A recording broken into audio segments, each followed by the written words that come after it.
Olá, pessoal, sejam muito bem-vindos a mais uma edição aqui no centro de Porto Alegre, no Estúdio Hall do nosso podcast Do Lado de Cá. Eu, Juremir, às vezes subimos a ladeira, às vezes descemos a ladeira, né? Lá vem o Brasil descendo a ladeira, mas nós subimos a ladeira, né, Juremir? Exato. Às vezes, meio de língua de fora, mas subimos. É verdade, é verdade. Aliás, tem muita gente língua de fora no momento. Professor Eduardo Carrion, Eduardo Crefe Machado Carrion, né? Mestre aí, nosso homem titular de Direito Constitucional, ex-diretor da Faculdade de Direito da URGS, e é o nosso convidado de hoje para falar de tudo que está acontecendo, especialmente lá em Brasília, né, Juremir? Professor, uma honra, muito obrigado. Eu agradeço o convite, agradeço a vocês, ao Nando Gross, ao Juremir, essa oportunidade, ao próprio Sindicato dos Bancários e o seu instrumental, que é a rádio, que é importante, né, para também veicular opiniões distintas ou debates de opiniões, né, que é importante nos meios de comunicação. A democracia tem que ser praticada também. Com certeza. Nesse âmbito dos meios de comunicação. Né? Professor Eduardo Carrion foi nosso convidado no Esfera Pública, meu e da Thaline. Muitas vezes era sempre uma contribuição muito esclarecedora. Estamos em dúvida, chama o professor. Muito aprendemos com ele. Estamos em dúvida, chama o professor. Chama o professor. Na realidade, num programa assim de entrevistas ou de debates, a grande virtude é dos jornalistas. Eles que fazem uma espécie assim de trabalho de parto, de retirarem as ideias, né, que estão muitas vezes acumuladas lá na cabeça do entrevistado, e que o entrevistado muitas vezes não se dá conta que já tinha pensado sobre tal ou qual questão. Então, esse trabalho do jornalista, um jornalista que seja crítico, que saiba como conduzir e provocar, é fundamental. Cada vez ele está mais fora dos veículos tradicionais desse jornalista. É uma coisa que o Brasil precisa discutir, a questão das concessões públicas. Os jornalistas hoje são totalmente reféns do que as empresas decidem que vão fazer. Totalmente reféns. É muito difícil um jornalista conseguir propor algo, né, independente, alguma coisa realmente, né, dentro de um grande veículo de comunicação. Porque eles não seguem a ideia de pluralismo. Não tem pluralismo. Cada empresa diz, olha, a minha linha política é essa, só fala esse lado.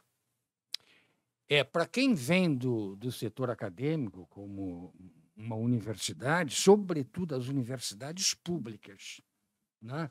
Mas não só as públicas. Sim, a PUC também, imagino que o senhor vai dizer. O que a gente priorizava sempre no ensino é a liberdade acadêmica. Exato, liberdade de absoluta, cátedra. Liberdade de cátedra, exatamente. Isso é que constrói, né, alternativas, soluções, ajuda a construir soluções para o mundo. Né? Geralmente é aquele pensamento um pouco fora do esquadro é que faz a humanidade avançar. Exato. Por isso que houve tantas perseguições no passado, né? Alguns pensadores que pensavam um pouco fora do esquadro. E eu sempre insistia com meus alunos. Spinoza, por exemplo. Spinoza sofreu um anátema. Ele foi, ele foi expulso do judaísmo, por assim dizer. Verdade. Porque ele considera... Não é o Spinoza, técnico do Grêmio, campeão do mundo. Não. Mas é o anterior. Essa liberdade de cátedra que o Juremir há pouco se referiu é fundamental. E outra coisa, eu acho que o professor, quem ensina, não deve ser enquadrado também. Eu sempre insistia com meus alunos, sobretudo na pós-graduação, quando a gente aprofunda mais, que não lessem só os autores da sua preferência. Naquele tempo predominava muito a literatura marxista. Sim. Embora eu me referenciasse naquele momento, mas eu dizia, tem que ler os liberais, os conservadores de peso, como Montesquieu, Rousseau, Aristóteles, Platão. Não é porque Aristóteles, naquele contexto, num certo momento até justificou a existência da escravidão, que vai para o patíbulo. É outro contexto. Século V, né? Antes de Cristo, as relações eram outras. Mas ele talvez seja o maior filósofo da história. Eu reputo, embora prefira o Platão. E Platão era, a rigor, vinculado mais, digamos, em linguagem atual, aos conservadores. Né? Ele Platão era... gostava de um governo forte. Mas, professor, o problema, professores, é que o conceito de conservador mudou. Né? Nós tínhamos conservadores no Brasil, aqui no Rio Grande do Sul, que dava para se dialogar. Nós pegamos agora um momento nos últimos anos que eu acho que ultrapassou o conservadorismo. É uma ultradireita fanática que não dá para conversar. Até pensar nesse contexto passa a ser quase que criminoso. Nossa. O mínimo que se faz é perder o emprego. É verdade. A gente sabe bem disso. A história pessoal de muitos jornalistas demonstra e atesta isso, né? Então, essa defesa da liberdade de pensamento, liberdade de expressão, desde que não seja, digamos, em nome da liberdade de expressão, esteja se veiculando perseguições, discriminações. Mas eu teria uma visão assim de uma interpretação larga da liberdade de expressão, até certos limites. Claro. A pessoa pode pensar errada, diferente. Sim. Nem vou dizer errada, porque já é um pré-julgamento. É um julgamento. Diferente, desde que isso não atente contra aquelas liberdades básicas. Né? Professor, esse foi o principal debate, né, e dos conservadores, dos ultradireitistas, vamos tratar assim, em nome da liberdade. Tudo era em nome da liberdade. Aí eu lhe pergunto, esse livro aí que temos aí, que é a Constituição Brasileira, eu posso, em nome da liberdade, por exemplo, defender o fim da democracia e a volta do regime militar? Eu posso, em nome da liberdade, defender a legalidade de um partido nazista, cuja a base dele é o extermínio judeu, por exemplo? Em nome da liberdade, eu posso dizer que se nós matar 3 juízes, 3 ministros do STF, o Brasil vai melhorar? Esse livrinho permite esse tipo de liberdade? Veja, Nando, tu faz uma pergunta meio traiçoeira. Não era a intenção, professor. A pergunta tem que ir com cuidado. Tá. Eu defendo uma visão ampla da liberdade de expressão. Mas, lógico, muitas vezes o que aparentemente seria exclusivamente liberdade de expressão ou de pensamento já é um ato contra a própria democracia. Pode ser um ato contra a própria democracia. Então, nós teríamos que ver com muita precaução, muito cuidado, quando a manifestação de um pensamento, de uma ideia, já significa uma transgressão na convivência democrática. Por exemplo, e um risco. Na pergunta do Nando, a parte relativa a se matar 3 membros do STF melhora, aí já pode ter uma apologia da violência, uma incitação ao crime. Já seria uma apologia da violência, seria algo descabido em termos de raciocínio e de pensamento. Claro. Agora, eu chamo a atenção, tem que ver o contexto também. Sim. Muitas vezes, num desabafo, a pessoa pode extrapolar sem que isso se signifique Pode ser uma conjectura. Uma coisa... desculpe? Pode ser uma conjectura. Se matassem 3 ministros do STF, pode não ser diretamente uma... Vão lá e matem. Tem que se ter muita prudência, né? Porque o risco é ferir a liberdade de expressão. Agora, eu reconheço que tem limites. E é difícil, muitas vezes, de identificar quando uma liberdade de expressão já se transforma num ato de discriminação. No caso do racismo. Facilmente isso deriva uma visão racista, ou mesmo que seja formulada intelectualmente, a pessoa acredite nisto, né? que haja diferenças em função da cor da pessoa, isso já é extremamente problemático e já se caracteriza como uma discriminação, como um ato concreto, né, discriminatório. Eu peguei um caso mais claro como esse. Deixa eu lhe dar um exemplo.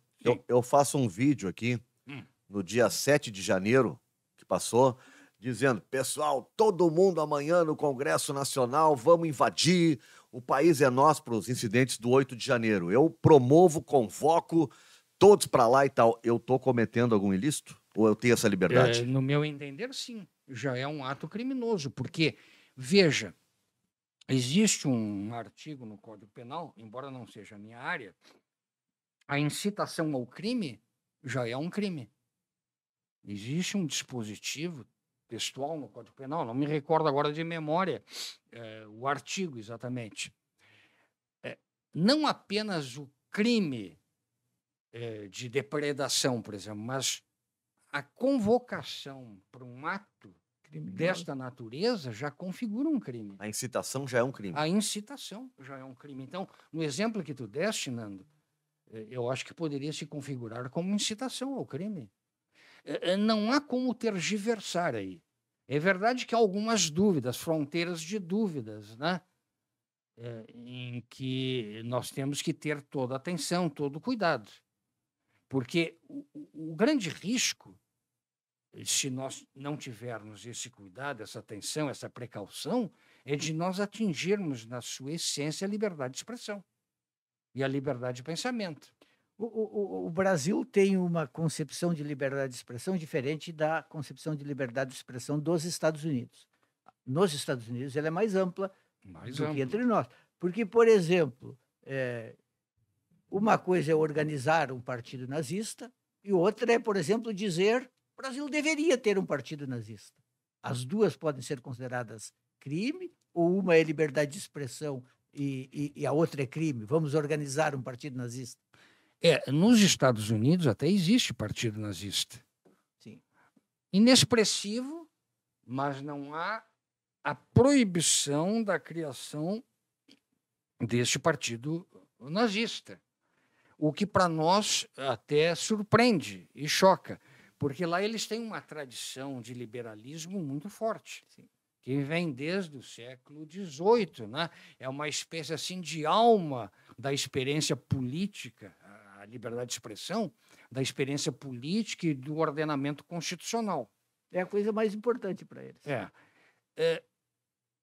Há um valor nisto também, porque evita apelos autoritários. Embora os Estados Unidos também ele tenha tido no século passado, com o macartismo, uma experiência autoritária. Nossa Senhora, ali. Não foi suficiente para barrar. Então. Cinema, música, teatro, pelo amor de Deus. É verdade. Foi uma limpa. É verdade. Então, a simples exposição de uma ideia completamente absurda, discriminatória, em princípio, não me parece que isso aí seja, sim, ninguém, a meu ver, criminoso. Ninguém pode ser proibido de dizer: eu acho que o Brasil seria melhor se fosse uma ditadura. Pois é. Agora, se ele atuasse para fazer uma ditadura, fazer um ato público atacando os poderes ou discriminando pessoas concretamente, ou tendo uma empregada, uma auxiliar em casa em relação de escravidão, como houve denúncias recentemente em todo o Brasil, não só no Rio Grande do Sul, aí é diferente. Mas qual o limite entre a pura liberdade de expressão, mesmo que seja a mais absurda possível? Eu acho que um bom exemplo dessa discussão, professor, volta e meia acontece, se o Mein Kampf, do Hitler, deve ser publicado num país, pode ser editado ou não? Acho que deve ser publicado. Eu me lembro da biblioteca do meu pai, que era uma biblioteca considerável, devia ter uns 5.000 volumes. Ele lecionava filosofia da história na URGS, criou, acho que a disciplina no Brasil de filosofia da história, e lecionava também história das doutrinas econômicas na Faculdade de Economia. Ele era um católico, né, praticante, até poderia se dizer daquele conservadorismo tradicional, aberto à discussão, tanto que ele enfrentava na mesa os 3 filhos. Olha só. O Francisco, que é o Carrion Júnior, Sim, que foi secretário de Estado, deputado sim. federal, deputado Infelizmente faleceu estadual, na queda daquele o Raul. E eu era o menorzinho, eu mais escutava, aprendia, eu dialogava muito com meu pai. Bem, ele tinha ele se reportava em grande parte a doutrina social da igreja, mas ele tinha obras de todos os horizontes e tinha o Mein Kampf, A Minha Luta na Biblioteca. Não que ele tivesse qualquer simpatia, muito antes pelo contrário, ele, como professor de filosofia da história e de história das doutrinas econômicas, tinha que conhecer a obra daqueles que iria criticar. A grande referência dele era o Jacques Maritain, que era um dos maiores filósofo católico francês. É. Professor, eu nunca esqueci, eu era um jovem repórter da Zero Hora, cobri uma feira do livro, e era uma grande polêmica naquela época, os livros de um cara chamado Siegfried Castan. Eram livros, o gás acabou, livros negacionistas negavam o Holocausto. E a grande discussão em Porto Alegre era, devem ser proibidos ou podem circular? E isso foi parar na justiça. Aí eu estou lá na Praça da Alfândega, entrevistando pessoas, pode circular, não pode circular, pode comercializar na feira, não pode. E aí chegou um cidadão chamado Luiz Carlos Prestes.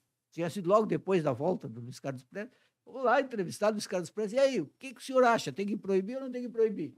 Ele, não tem que proibir. Tem que fazer com que a sociedade seja crítica em relação a esses livros e que eles desapareçam porque ninguém vai ler. Mas proibir não. Foi o estupor, que todo mundo esperava que ele fosse dizer, tem que proibir. Não tem que Mas, proibir. Jeremias, se a gente pegar na Alemanha, os campos de concentração estão todos lá, para todo mundo ver, eles não escondem nada.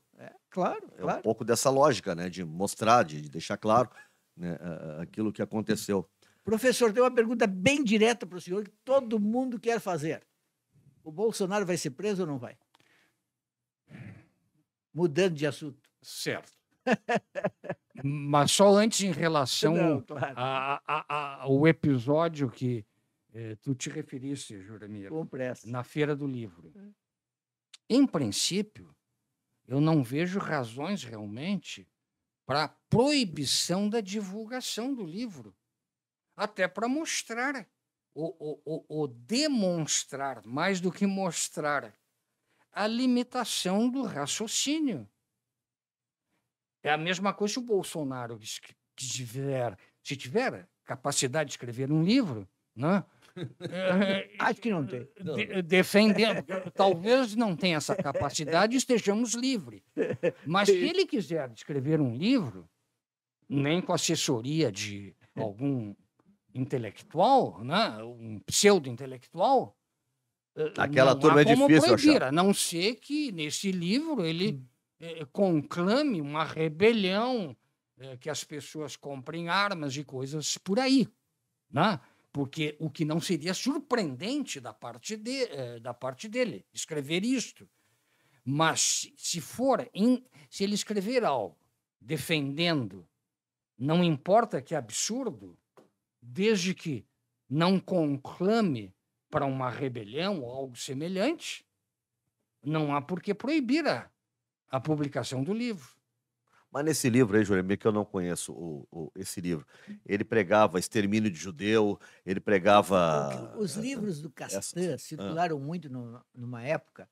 Ele era um cara daqui do Rio Grande do Sul e ele, acho que já faleceu, ele tinha uma editora e ele negava a existência do Holocausto. Era isso que os livros dele diziam. Os títulos eram assim. Na verdade, era meio, eu acho que imitado de um negacionista francês ou alemão, que tinha uns títulos assim, o gás acabou. isso da Câmara de Gás não existiu, é tudo mentira, inventaram, não tem provas, etc, etc. Era esse tipo de coisa que ele dizia. E causava uma celeuma, porque uma parte achava que, na França, por exemplo, é ilegal negar o Holocausto. O Holocausto. Aí tem um contexto evidente da Europa. O contexto histórico. Claro. Eu sou francês nesse pensamento aí. Eu penso igual a França. Nos Estados Unidos já seria bem diferente. Os Estados Unidos permite partido nazista, com todo respeito. A base do nazismo é um extermínio de uma raça. Então, se nós vamos legalizar esse partido, nós temos que, ao mesmo tempo, admitir que esse partido, se ganhar a eleição, ele está autorizado a dizimar uma raça, porque esse era o princípio do nazismo. É que a criação de um partido nazista escapa um pouco àquela ideia inicial de alguém defender que uma visão nazista, não importa, mas num livro. Agora, partido nazista já é a ideia em prática, a ideia em processo, que pode significar um risco para a própria sobrevivência da democracia. Alguns pensadores que, quando trabalham sobre isso, até numa visão muito assim crítica em relação àqueles atos que podem atingir a experiência democrática, né? E eles procuram fazer algumas diferenças. É difícil a gente dizer exatamente, olha, aqui está certo, aqui está errado. Então, aqui tem que ser penalizado ou aqui não tem que ser penalizado. Mas, muitas vezes, na prática, a gente reconhece. Um livro pode, eventualmente, se transformar numa arma de rebelião. De incitação. De incitação. E a incitação ao crime é, por si mesmo... Um crime. Um crime. A incitação é, por si mesma, né, um crime previsto no Código Penal, em certas hipóteses. Né? Então, o direito não é como a matemática. Né? Claro. É diferente. O direito é uma norma geral, existe o caso concreto, mas entre a norma geral e o caso concreto há inúmeras mediações. Não estou me referindo a mediações subjetivas, porque senão o direito viraria um subjetivismo. Cada juiz teria uma ideia diferente em relação à norma. E não tem, professor? Tá mais ou menos Por assim. vezes há, digamos, alguns caminhos ali imprecisos, né? Durante 10 anos fazendo programa de política e entrevistando muito jurista, até porque foi uma época em que o STF esteve muito em evidência, inclusive pelo impeachment da Dilma, eu cheguei à conclusão, professor, de que constitucional é aquilo que o STF diz que é constitucional. Mas o STF pode estar eventualmente enganado. Não quer dizer que não tenha que ser respeitada a sua decisão. Muito antes, pelo contrário. Porque ele é o não pode um general ou um político dizer discordo da decisão do STF e não será aplicada. Pode discordar, mas vai aplicar. Isso é fundamental. Pode o presidente da República, no exercício da presidência e já manifestando, sendo candidato, reunir todos os embaixadores do Brasil e dizer que o processo eleitoral do Brasil é fraudulento, que as urnas não são seguras e que ele tem prova disso, que ele nunca mostrou, que ele tem prova. Configura algum crime do presidente fazer isso? Numa reunião onde ele usa a estrutura do palácio, é o presidente da República, não é uma situação informal entre amigos, com embaixadores de outras nações que estão no Brasil. Bem, isto revela, nem diria limitações. O devaneio ou... eu não tenho uma expressão assim que talvez configure o delírio. Tudo. Hã? O delírio. Delírio, porque delírio tem que ser algo mais forte. Porque delírio, muitas vezes a gente até sabe, a pessoa... Um estado febril. Um estado febril, quer dizer, a pessoa está delirando por uma circunstância que não dependa só dele. Isso aí é já um ato consciente e que atinge a prática democrática. É uma espécie de tentativa de armar um movimento, uma ideia no plano internacional para atacar os poderes estabelecidos. Um pretexto para deslegitimar uma eleição. Deslegitimar uma eleição. Foram tantas as impropriedades, os devaneios, os erros, que revelam a que nós estávamos submetidos. Né? E a importância que foi de retomar o andamento democrático. E o mais impressionante é a capacidade que teve um personagem que praticamente foi expulso das Forças Armadas. Houve um arremedo à expulsão. Estamos falando do Bolsonaro. Eu nem digo o nome porque me constrange, né? Eu não sou, assim, uma pessoa de ódio, acusadora, mas Dá azar, há então coisas vamos bater óbvias, na madeira né? aqui, pronto. Há coisas óbvias. Sim. Então, convocar uma reunião com embaixadores estrangeiros para fazer aquele vexame, isso desmoraliza o país. É um homem que desmoralizou o país. O Lula, mesmo com seus erros, e veja, o exercício do poder pelo PT, o próprio Jerônimo se lembra, muitas vezes eu era crítico. Sim, claro. Mas não tem comparação. Esse governo quase destroçou o país, esse governo passado. As Forças Armadas se seduziram com essa liderança.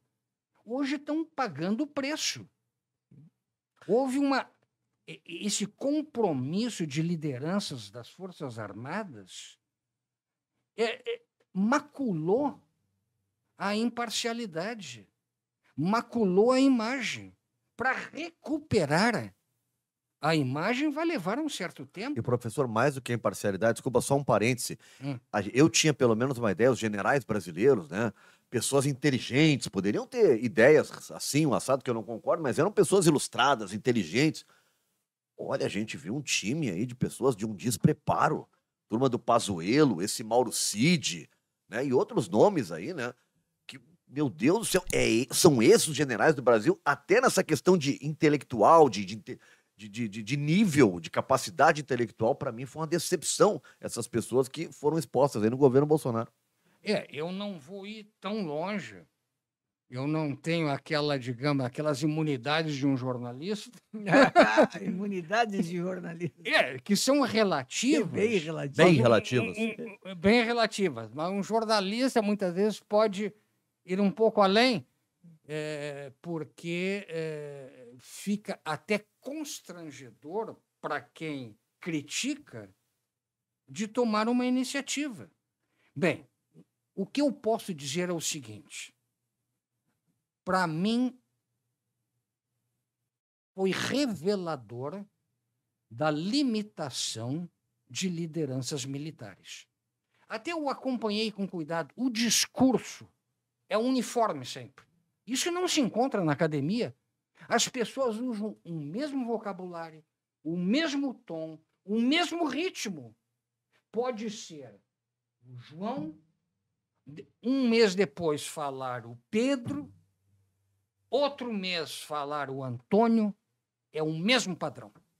Uma lavagem cerebral. Isso limita o raciocínio. E é um raciocínio pobre. Isso na academia seria considerado uma limitação enorme. Eu não vejo como ter um aluno assim numa pós-graduação. Quando muito numa graduação online. É o máximo que eu posso dizer. Agora o senhor, então... Cometeu crime o Bolsonaro ao fazer isso com os embaixadores? Vai para a cadeia ou não vai? Veja. Vamos diferenciar. Offline, a gente estava falando um pouco sobre o impeachment da Dilma. Veja, na ocasião, o que eu disse? A gente estava falando, só para situar o nosso espectador aqui, porque essa semana o TRF1, né, Juremir? TRF1. Ele inocentou. A Dilma disse que não houve crime de responsabilidade, não houve pedalada. Porque não houve não se provou qualquer intenção de cometer um ilícito. Então, veja, a lei do crime de responsabilidade de 1970. Desculpe. De 51. O número dela é 1070. Ela é de 1951, né? Mas ela foi agregada com algumas modificações. O crime de responsabilidade, a doutrina se refere a ele como um crime jurídico-político. Não é um crime de natureza penal puro, tipo aqueles que estão catalogados no Código Penal. Algumas figuras delituosas do crime de responsabilidade são muito vagas. Eu já disse, eu acho que inclusive num programa em que estava o Juremir, que, a rigor, se nós aplicássemos estritamente a lei do impeachment, não sobrava nenhum prefeito, nenhum governador, nenhum governante. Porque há certos tipos previstos na lei da responsabilidade fiscal do impeachment, que são muito vagos. Tem que haver bom senso, falta de decoro. Em certos casos, é claro que há falta de decoro, mas em outros há uma certa dúvida. Então, se fôssemos rigorosos demais na interpretação do crime de responsabilidade, não sobraria ninguém. Teria que mudar a classe política, chamar de um outro planeta uma classe política distinta. Teremos vários impeachments. Bem, no caso da Dilma, na ocasião eu disse, a rigor, o que ela é acusada como crime de responsabilidade está previsto lá na lei. Mas isso, prefeitos, governadores, presidentes antes... Todos os presidentes antes tinham feito isso. Isso não representa uma gravidade que justifique o afastamento. Professor, de um para quem não presidente. entende nada, o que ela fez com o dinheiro, era o dinheiro que era daqui, ela botou para lá. Didaticamente, o senhor pode explicar para quem não entende isso? No orçamento, o que foi? A acusação foi no crime de responsabilidade. É a pedalada fiscal, né? Pedalada fiscal. Ela fez uma antecipação de uso de recursos públicos. Nos termos da lei do crime de impeachment, daria eventualmente para enquadrar ali, encontrar um jeito. Mas isso aconteceram muitas vezes no Brasil, não só nas últimas décadas, isso já vem de longe. E coisas que não... Veja, não há como aceitar com esse rigor, com essa minúcia. Isso com relação ao crime de responsabilidade. Bem, outra coisa é a chamada improbidade administrativa, né? Que ela agora o procedimento, o processo foi, quer dizer, arquivado. Sim, ali foi uma tentativa, tudo indica, né? De constrangê-la, de afastá-la, ou até para dar guarida ao crime de responsabilidade, que era outro procedimento. Porque, assim, para o nosso ouvinte, o que a Dilma fez, num exemplo bem rasteiro, foi assim. Eu tinha uma dívida com o Nanto. Mas eu estou sem dinheiro para pagar. Mas, nesse meio termo, eu recebi um dinheiro que é do professor Eduardo Carrion. Mas eu vou pagar primeiro o Nando. E assim que entrar outro dinheiro, eu devolvo do professor Eduardo Carrion. Ela pegou dinheiro do Banco Público, por exemplo, pagou determinadas dívidas da União e depois esse dinheiro foi reposto. Ela fez um uso adiantado de recursos de bancos públicos. Até alguém poderia dizer, seria inadequado, mas isso não justificaria... Não houve roubo. Não houve roubo nenhum. Não houve. Não justificaria o afastamento, né?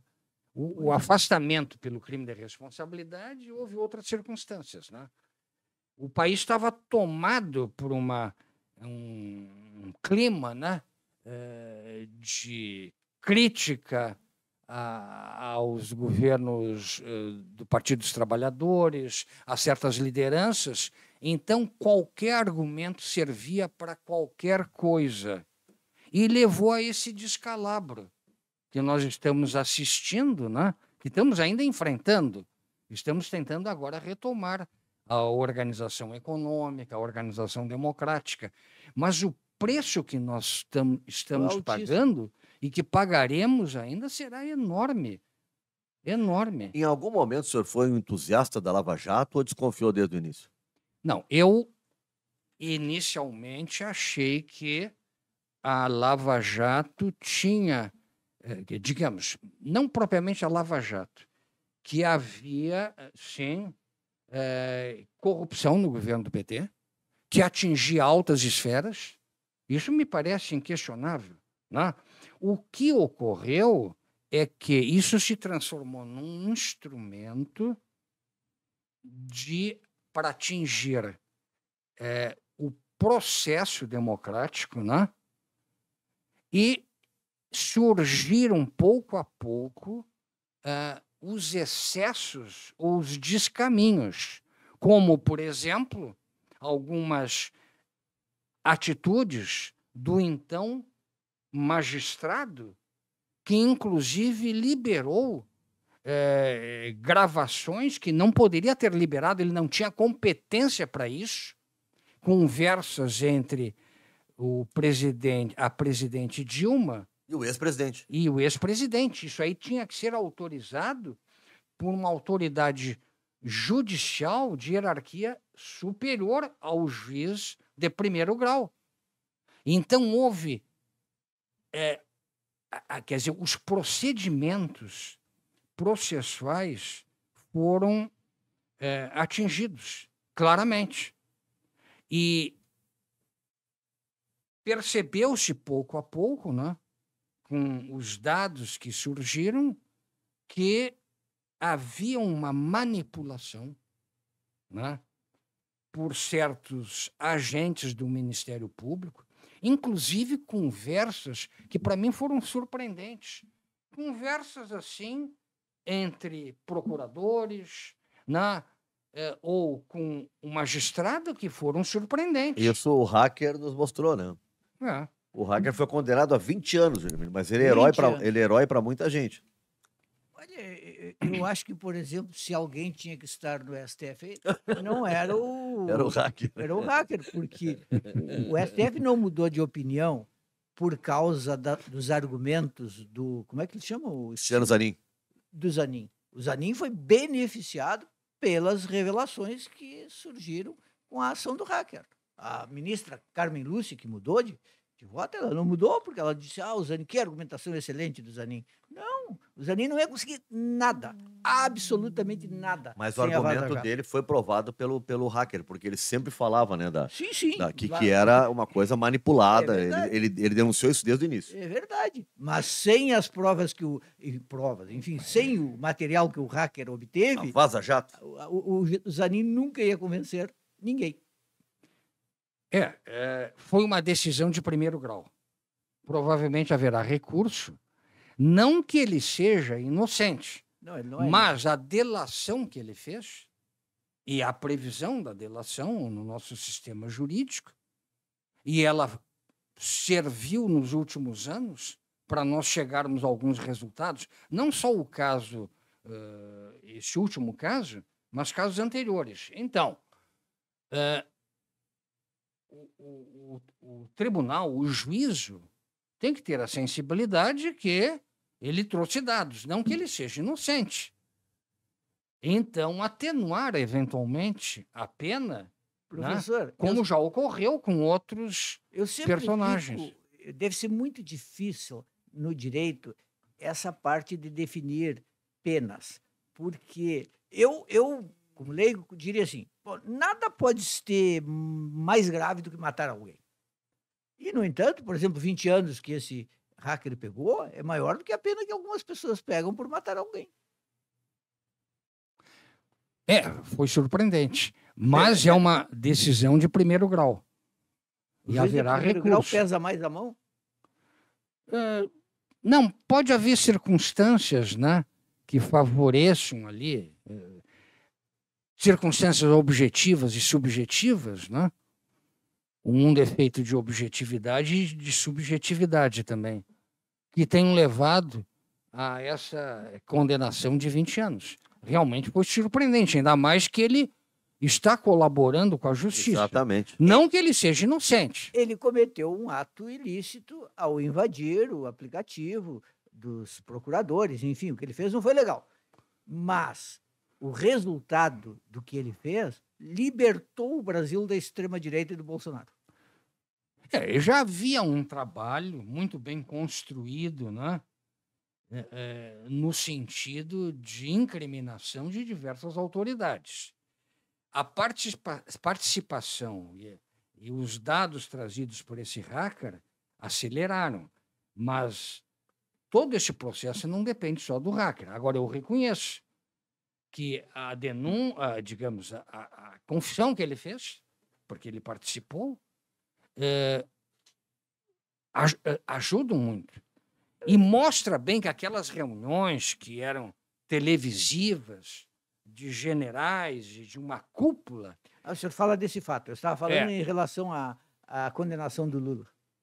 Não, eu estava... Sim, o senhor está falando em relação à aquela insistência de não aceitar os resultados eleitorais, de levantar em minúcia sem nenhum fundamento, mostram que havia um clima que favorecia a existência de um hacker como esse, no meio ou convivendo com generais. Professor, a ideia que às vezes eu tenho, assim, que me passa, eu não sou do meio jurídico, né, mas parece que tem muito claro, assim, alguns argumentos, já que poderia ter levando o Bolsonaro, não sei se para a cadeia, mas numa situação mais constrangedora, mas parece, professor, posso estar redondamente enganado, que há um certo medo de o Bolsonaro ser preso e nós ter uma revolta aí dessa ala direitista, ultradireitista, e nós ter movimentos de rua, algo assim, né? Você acha que em algum momento isso passa na cabeça dos magistrados para definir alguma situação sobre o Bolsonaro? Até essa pergunta eu tinha feito antes. Tem uma outra que eu não me lembro agora qual é, mas eu respondo essa para não perder. A outra era se ele cometeu crime com os embaixadores. Bem, tá. Vamos lá, então. Tentar juntar as duas. Bem, eu ligar as coisas, senão eu perco um pouco. Sim. Professor, bem na frente do microfone, senão daqui a pouco ele sim, tu tinhas perguntado, Nando, agora, a parte inicial da pergunta era assim, o risco de uma revolta popular como a prisão do Bolsonaro. Uma possível revolta. Se o judiciário leva isso em conta, se há alguma cautela, algum medo de movimentos nas ruas de ele ser preso. E por isso toda uma cautela para tomar essa decisão. Sim, bem. Isso aí, inclusive, esse tipo de questão, num grupo de WhatsApp, foi suscitada essa questão. Isso aí é um argumento utilizado por um setor do bolsonarismo para evitar o aprofundamento da responsabilização. É isso que se procura. Não há condições mundiais, nacionais, sob pena de comprometer completamente as Forças Armadas e resistirem a uma condenação do Bolsonaro. Eles querem se livrar do Bolsonaro. Romperem, mostrarem Eles quem, professor? O Exército? Eu digo, o Exército, as Forças Armadas. Porque isso leva à desmoralização das Forças Armadas se eles se comprometerem com o Bolsonaro ou com um golpe de Estado nesse momento. Não há sentido. Só para analfabeto político. Quem, pelo menos, se entenderem matemática 1 mais 1 é 2, e não 3 ou 4 ou 5, a não ser numa matemática alternativa, não sei. Não, existe. A gente conhece aquela matemática do tempo do Pitágoras, né? Os especialistas na área têm outras matemáticas. Existem mundos paralelos, logo tem matemáticas paralelas. Então, Isso aí seria desmoralizante. É uma tentativa de um setor do bolsonarismo de impedir o aprofundamento da responsabilização. Não vejo possibilidades, muito antes pelo contrário. Agora, tem que se agir com cautela, com respeito no que for necessário, razoável, né? Não é... Tem que estar bem calçado para pegar o homem. É assim, quando falaram sobre a possibilidade de prisão do Bolsonaro, já me perguntaram isso em conversas, assim, entre grupos de amigos, eu disse, é precipitação. Tem que deixar desgastar ao máximo. A imprensa... Isolar ao máximo. Os partidários, só um minutinho. Claro. Os partidários, muitos dos partidários já estão se afastando.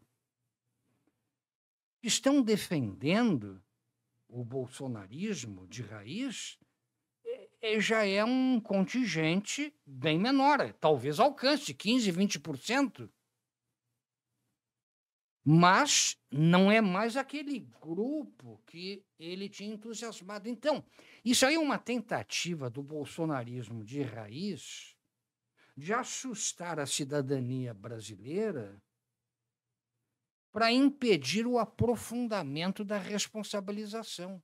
Se vocês observarem a última entrevista do Bolsonaro, não sei se é a última, porque toda hora ele é interpelado. Aquela com né? café com leite e um pastel? Mas, isso aí, como é que um ex-presidente se oferece para uma entrevista daquele jeito? Foi proposital, É professor. desmoralizante. parecer popular. Foi proposital. É um desrespeito com as instituições brasileiras. Abrindo a boca, mostrando... Falando de boca cheia. Falando de boca cheia, a expressão. Eu fiquei escandalizado com aquilo. Eu não estou pedindo que tenha o ritual da nobreza francesa do século XVIII. E mesmo porque não compreenderia, né? Mas, pelo menos, um mínimo de atitude pública. Isso desmoraliza o Brasil. Imagina isso sendo reproduzido no exterior. Mostra em que pé nós estávamos. Professor, alguns especulam que a prisão deverá acontecer no final de setembro ou início de outubro por causa de um elemento específico. No final de setembro, termina o mandato do Procurador-Geral da República, Augusto Aras, considerado aliado do Bolsonaro. Ele está sonhando em ser reconduzido, mas se diz que essa recondução não vai acontecer. O que o Alexandre de Moraes, que é quem pode determinar a prisão, parece que teme, o MPF tem que se manifestar sobre essa prisão. E o Aras poderia ser contra. Ser contra a prisão. Ser contra a prisão. Então, melhor esperar que ele saia, aí vem outro procurador, que certamente será mais próximo do Lula e que, portanto, será mais simpático à prisão do Bolsonaro. Veja, Juremir, numa situação como essa que nós estamos vivendo, tem que se ter muito cuidado com os passos que serão dados, se não dá margem a essas interpretações múltiplas, né? Num sentido ou no outro. Claro. Então, eu acho o seguinte, temos que respeitar minimamente o tempo do relógio, o tempo do tempo. Sem precipitação, mas sem também recuo. Não há necessidade, quer dizer, não é premente, em qualquer situação, que o acusado que tenha antecipada a sua prisão ou imediatamente decreta a prisão, a não ser que haja previsão legal. Inclusive, eu diria o seguinte, seria um ato de esperteza, não estou dizendo que este deve ser o critério. Estou fabulando, assim, seria um ato de esperteza deixar se desgastar.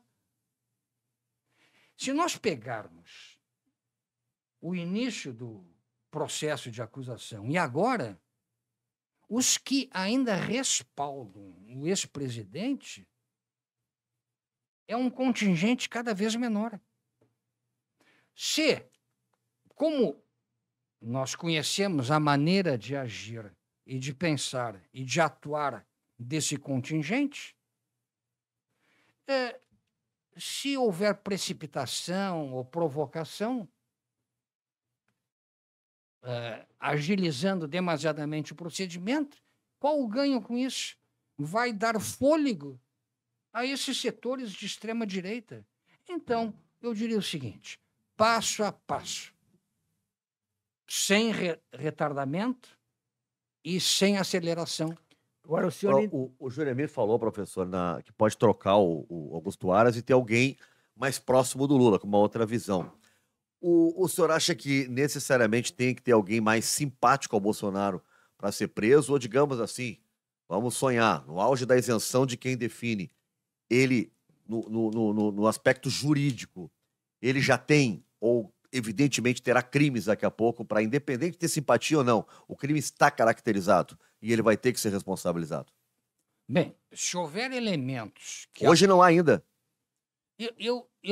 Veja, é uma área muito especializada do direito, o direito penal. Eu sou muito cuidadoso nisso. Quando muito, eu me limito ao que eu conheço um pouco, que é o direito constitucional. E mesmo no direito constitucional, há certos capítulos, certas áreas que eu não me arrisco muito, como sistema tributário nacional, que é muito complexo. Bem, então, voltando. Se houver elementos que claramente apontam para delitos, crimes, alguns procedimentos terão que ser tomados. Mas não necessariamente uma prisão, né, professor? Porque nesse momento não foi indiciado, não tem condenação, teria de ser uma prisão preventiva. Para ser uma prisão preventiva, tem que ter alguns requisitos, do tipo estar ameaçando a produção de provas, etc, etc. Se não tiver isso, também vai ter que esperar o julgamento. Mas talvez haja um momento, mesmo antes de um julgamento, que já se justifique a prisão. Certo. Agora, vejam a diferença, né, com relação ao que aconteceu, sem com isso estar defendendo o ex-presidente, o que aconteceu com Lula e o que está acontecendo agora com Bolsonaro. Por exemplo, a questão das joias. A tentativa que houve de esconder as joias, envolver um general e um almirante, isto é fatal, é desmoralizante. É uma chinelagem, desculpa. Como é que as Forças Armadas, os setores das Forças Armadas, aceitaram isso? Ninguém é inocente, sabe? Até o pai do Cid, que é um general... Coitado, na reserva. Aposentado, a gente começa a ter pena dele. Foi jogado nos estertores, mas não é inocente, pelo visto. Não, se aceitou, não é inocente. Não é inocente. Eu nunca imaginava que ocorresse isso, que houvesse pessoas assim, dentro de uma instituição que, mesmo que a gente possa criticar a ditadura militar, tinha uma certa respeitabilidade, né? Espera-se que recomponha-se. Ainda nesses dias, a questão de poucos dias, a Folha de São Paulo, num editorial, chamou a atenção que, de forma crítica, ao próprio ministro do Exército, que, em vez de tomar atitudes mais firmes, né, para acalmar a tropa, sugeriu o aumento de remuneração e outras benesses, né? Está na Folha de São Paulo de 2 semanas atrás, no editorial. Olha, quando a Folha de São Paulo, num editorial, assume essa posição... A imagem das Forças Armadas ficou muito mal. Depois de tudo isso aí. No 8 de Janeiro tem ali todo tipo de... Não só das Forças Armadas, mas da Polícia Militar de Brasília. Os acampamentos que eles toleraram, as omissões que aconteceram. É claro que o Exército, por exemplo, esperava uma GLO, assim, ele é que ia das cartas. Bom, aí seria pior ainda. A lei da garantia da ordem. Agora, a Força Nacional foi disponibilizada pelo ministro porque quem convoca a Força Nacional é o Estado, né, professor? Uhum. É o Estado que convoca. E o chefe de polícia de Brasília disse, não mesmo. Não é, enquanto eu tiver comando aqui, não tem Força Nacional nenhuma. Ele recusou a Força Nacional. Né? O lá de Brasília. Né? O chefe de polícia lá de Brasília. O que o senhor achou do advogado do Mauro Cid, que deu uma declaração para a Veja dizendo que ele ia confessar tudo? E aí, na noite, depois que foi divulgado isso, o advogado Bolsonaro falou com ele, o advogado Bolsonaro confessou que ligou para ele, e ele mudou a versão. Não, só vou falar sobre o Rolex, eu não sei nada sobre joias. Muitas vezes, numa situação crítica do seu cliente, dizer sim, não, talvez, nunca, sempre, talvez seja uma estratégia, não seja confusão nem burrice. Então, eu vou dizer que talvez tenha sido estratégia. E recado para o Bolsonaro. Se não ficar esperto, eu posso denunciar. Posso confessar. Pode ter eu vou fazer uma interpretação otimista. Não, é um colega, afinal. Mas parece que, como não é meu colega, parece que ele foi pressionado. Parece que ele sofreu pressão. Ou então ele recebeu a resposta que estava esperando, que queria. Porque uma das hipóteses é essa, que foi recado para o Bolsonaro. Eu estou abandonado. Vou confessar. Vocês me ajudem ou eu vou confessar. É essa a impressão que deu. Eu perguntaria até se o campo contrário, a esquerda, teria tanta competência de criar essa confusão.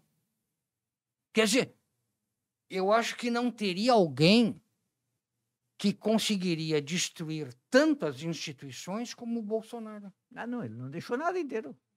Ele contratou o hacker criminoso para provar que as urnas não eram confiáveis. Ele queria que o hacker conseguisse provar isso. E não só provar, ele queria que ele conseguisse, pelo menos, fazer crer que elas não eram confiáveis. Gerar dúvida. Gerar dúvida. Por isso eu fico um alerta para o futuro, né? Eu sempre tenho insistido nisso. Eu tenho como um método. O que eu leio, o que eu ouço, o que me dizem, eu digo. Parto assim, é mentira. Mesmo que atenda às minhas convicções. Eu digo, é mentira. Agora eu vou ver se tem alguma coisa de verdade. Aí, disso que se leu, se ouviu ou falaram, pelo menos se consegue dizer a presunção de verdade em 10%. Eu vejo em certas redes sociais coisas que numa leitura simples se percebe, isso não existe, não pode ser. Mas as pessoas estão tomadas por pressupostos ideológicos, políticos, que acreditam. Mas é tão absurdo o que é dito, o que é veiculado, que não pode ter acontecido. Mas as pessoas acreditam. Acreditam porque atende aos seus interesses ideológicos e políticos. Alguns até não acreditam, mas bem que poderia ser verdade. E aí ele pega para ele aquilo. Inclusive, eu acho que a linguagem que muitas vezes é utilizada, ela pode ter um efeito contrário. De usar nome feio, ou destratar o outro porque pensou assim, ou assado. Eu não sei se eu tenho uma visão meio purista, mas eu não cedo assim a certas facilidades. É diferente de um comunicador. Vocês devem ter mais liberdade para isso.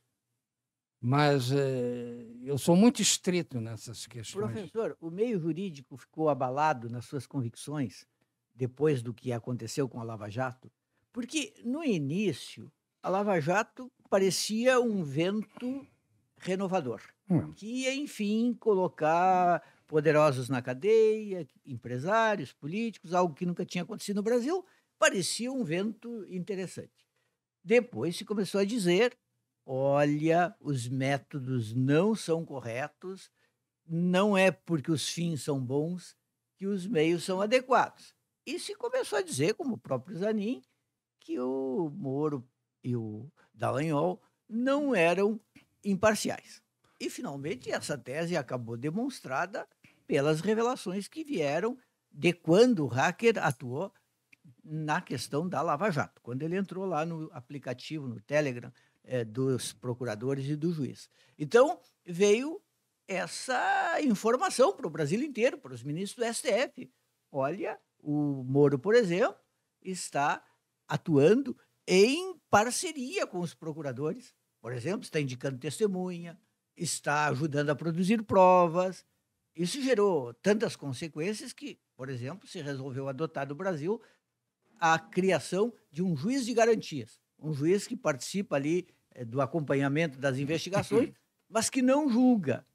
Hoje, como é que o senhor vê, assim, do ponto de vista do mundo jurídico, a repercussão do que aconteceu na Lava Jato? Eu posso dizer, assim, à primeira vista, como atuante nessa área jurídica, que foi uma decepção, em grande parte.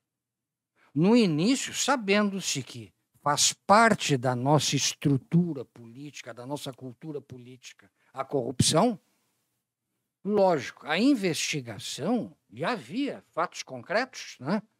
Ou suspeitas concretas, era importante.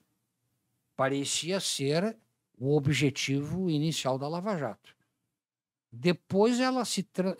A questão não era tanto a Lava Jato, era a responsabilização dos corruptos. Bem, depois se transformou num instrumento de ataque partidário, de ataque até pode-se dizer à esquerda, né? Criando fabulações e transigindo com absurdos. Aí eu volto àquela questão dos fins e dos meios. Nunca me esqueço, isso eu li quando era, eu acho que secundarista ou estava no início do curso de Direito na URGS. Um filósofo polonês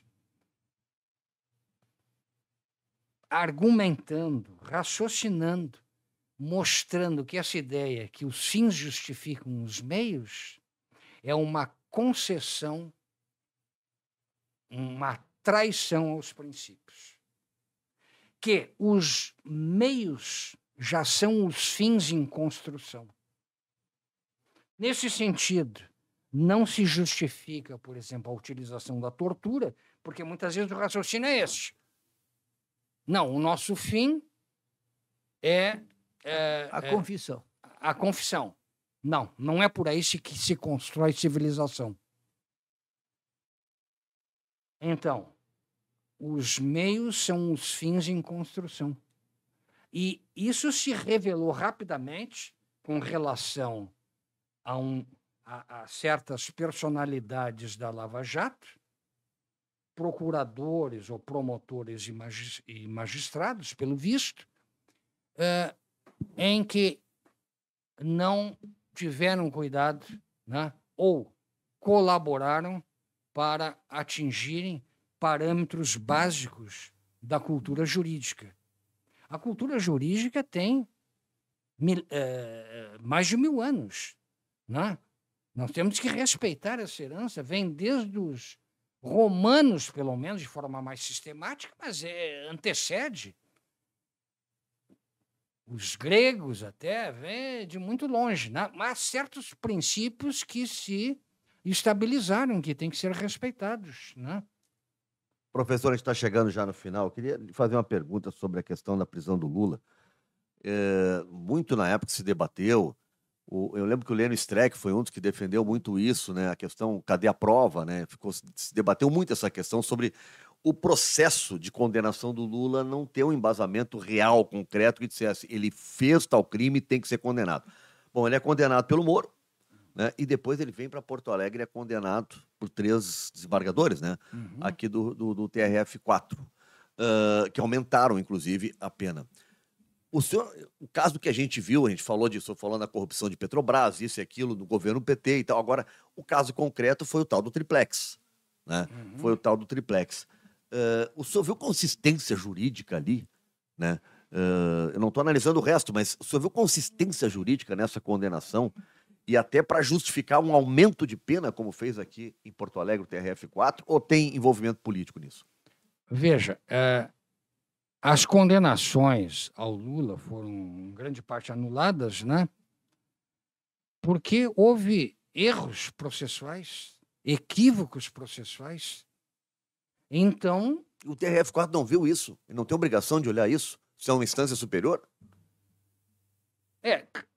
Havia um clima, né, que levou a isso. Mas as decisões não podem ser em cima de clima. Um ambiente político que não levou a pode isso. Ser, não. Isso não justifica. Por isso que isso já é até uma jurisprudência consolidada no Supremo, que a voz da maioria não pode influenciar o Supremo. Claro. As decisões, muitas vezes, têm que ser contra-majoritárias. Exato. Mas respeitando a regra. Gilmar Mendes disse isso algumas vezes. Olha, o juiz tem que ter a coragem de, às vezes, não ouvir a maioria. O que a maioria está gritando. Um grande jurista do século XIX, já são 2 séculos, né? Ele dizia, deixa eu tentar me lembrar exatamente, a forma é inimiga mortal do arbítrio, irmã gêmea da liberdade. Rudolf von Ehring, que eu lia no primeiro ano da Faculdade de Direito, e era orientado para aqueles professores, né? A forma é inimiga mortal do arbítrio, irmã gêmea da liberdade. Em que sentido? Em democracia a forma é fundamental. As formas num procedimento judicial têm que ser respeitadas. E o que ocorreu é que a tentativa de vingança, a rapidez, a vingança atropelaram procedimentos. A ambição política. A ambição política, é verdade. Atropelaram os procedimentos, o resultado final foi o quê? Não, os procedimentos não conseguiram chegar a um exame final. Porque o clamor médio popular acaba dizendo assim, se for para botar na cadeia, vale tudo.